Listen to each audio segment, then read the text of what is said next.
After the first meeting, Rio called the group members to find out more. That night they called and they said that Doe felt very good about me and would welcome me into the class if I was up to the challenge. And that's when it all started. Shortly after that, Rio packed his bags and said goodbye to his past life. When I first joined up with them, I had long hair and a beard.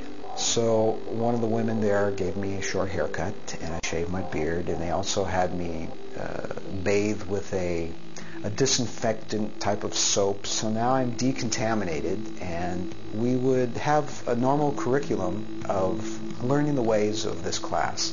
We were taught how to be non-human, no sexuality. Rio learned a new way to think, to eat, even to speak. Instead of breakfast, lunch, and dinner, they would call it first experiment, second experiment, third experiment, because our classroom was described as a laboratory, as if we were on a spacecraft and we were an away team on the spacecraft. The group was held together by the steadfast belief and magnetic charisma of its leader, Doe. I felt like I knew this guy before, and I didn't know how, because I'd never met him before, but I felt a connection, and that stuck with me the whole time. In 1996, the 40 members of Heaven's Gate rented a mansion in Rancho Santa Fe near San Diego. Here, discussions began in earnest about how they would leave their human bodies. The topic of exit was always discussed as far as how that's going to happen. What's going to happen? Are we going to get picked up by a spacecraft? Doe had an indication that something would happen in the sky that would be an indicator. Come to find out, the indication from the sky was actually the Hale-Bopp comet that proved to Doe that it was time to go. Planet Earth about to be recycled. Your only chance to evacuate is to leave with us. March 1997. A religious cult in Rancho Santa Fe, California, is preparing for its final ritual. We're all in this meeting room with Doe, and he wants to tell us about a new understanding about the exit. He explained it to us in that Jesus was ready to go home. So at that meeting, one person voiced their opinion and said, are you talking about suicide? He voiced his opinion right then, and that night he left.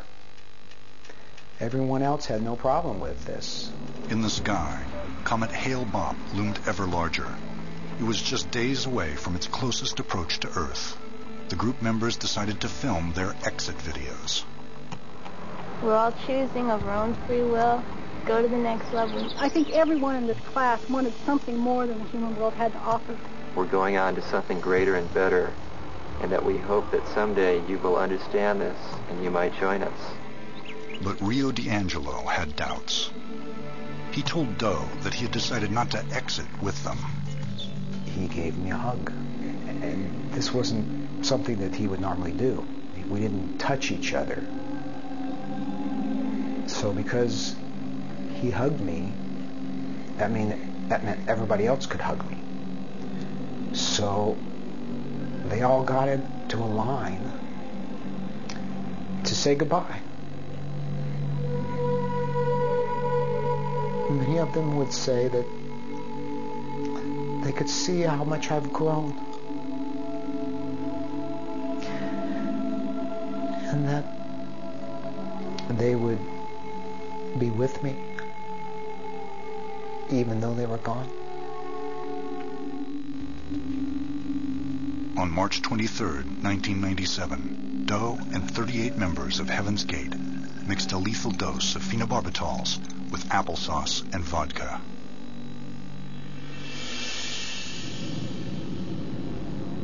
Two days later, Rio went back to Rancho Santa Fe with his video camera. When I first entered, everything was spotless. It was quiet.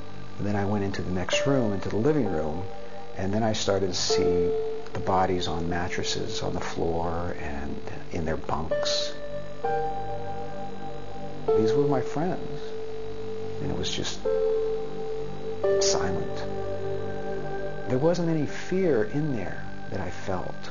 I mostly felt a loss. And then I ended up in Doe's quarters.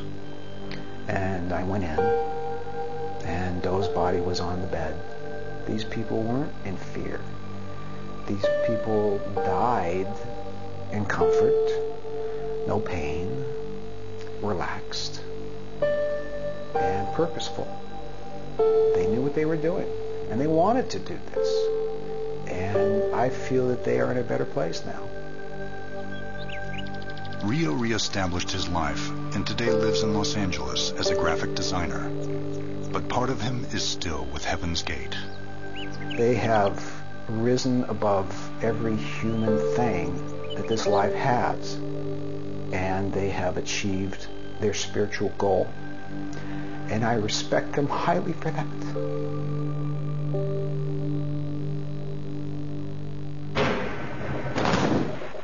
Only the dead have seen the end of war, Plato wrote. Judging by history, he might have said war and revenge. Revenge is built on a very human propensity to engage in reciprocity. Anthropologists have studied warfare among the Yanomami, which is an Amazonian group, and they've noticed the primary motivation is revenge. Someone will kill your father, your brother, your cousin, and now you must kill someone from that village. Mutual revenge usually leads to the same end result. They then are bound to reciprocate, and so it goes, never ending from one season to the next. In Papua New Guinea, organized battles called public fights are formalized occasions for revenge. Revenge passes down through male bloodlines. A son must avenge his father's death. If there are no sons, the responsibility will pass to a nephew or cousin. In today's modern societies, the dynamics of revenge are still in play, especially in the underworld.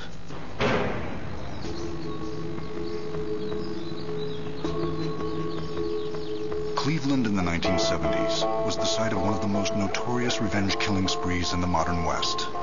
At the center of it was an Irishman, Danny Green. His actions would turn Cleveland into Bomb City, USA. His criminal career began when the Mafia was attempting to set up the waste disposal business in Cleveland. Danny became the man that if somebody stepped out of line, some degree of violence would be dealt out to the offender, including bombings. Danny's favorite weapon was a car bomb. But his independent, headstrong nature soon earned him enemies.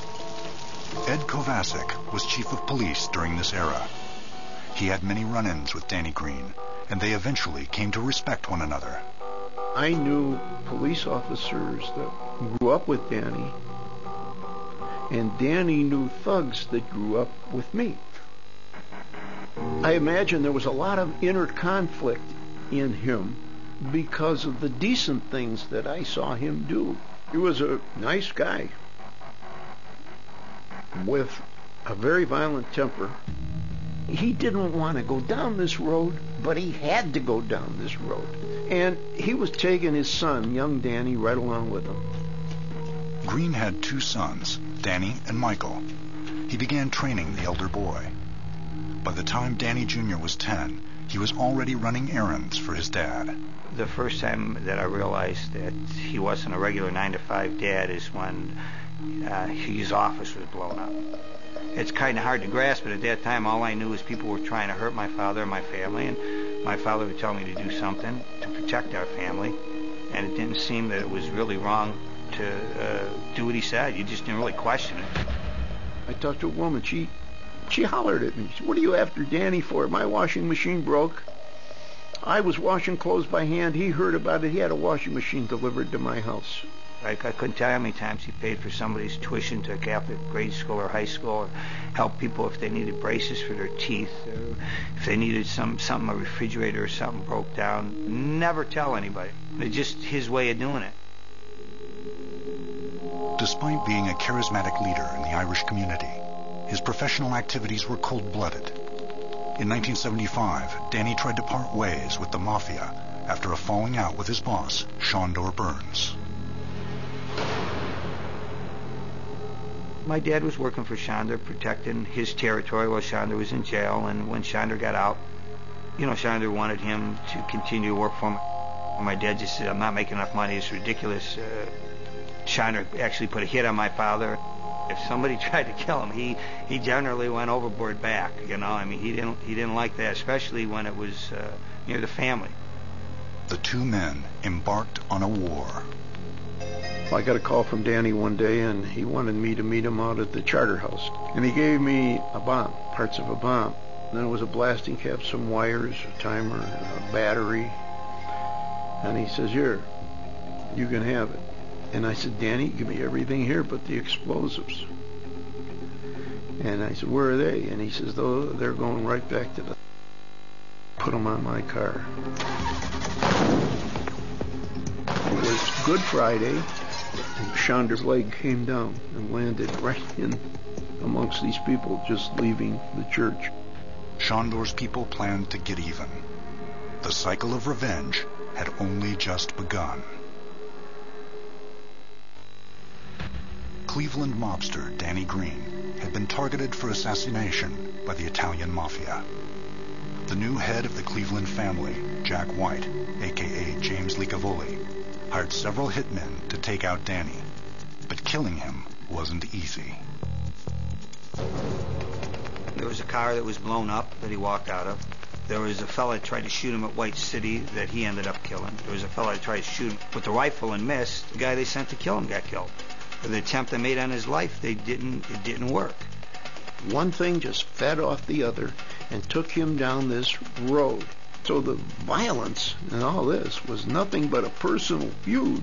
It's not like you had one rival faction of the Mafia fighting with another rival faction of the Mafia, and if you kill the head of that you go in and you take over the area and all his illegal, illicit activities and you cut it up.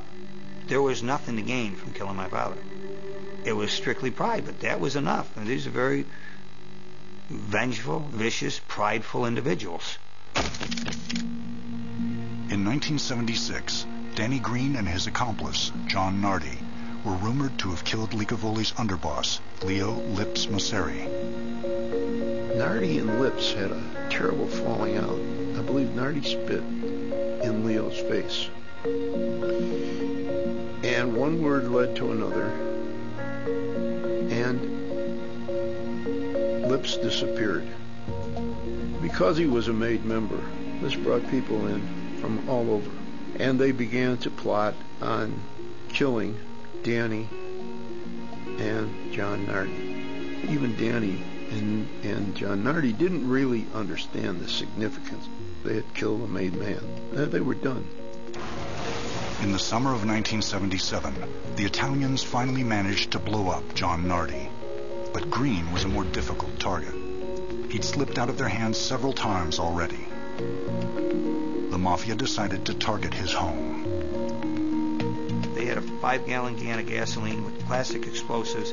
They put one in front, one in back, and they were going to go off simultaneously.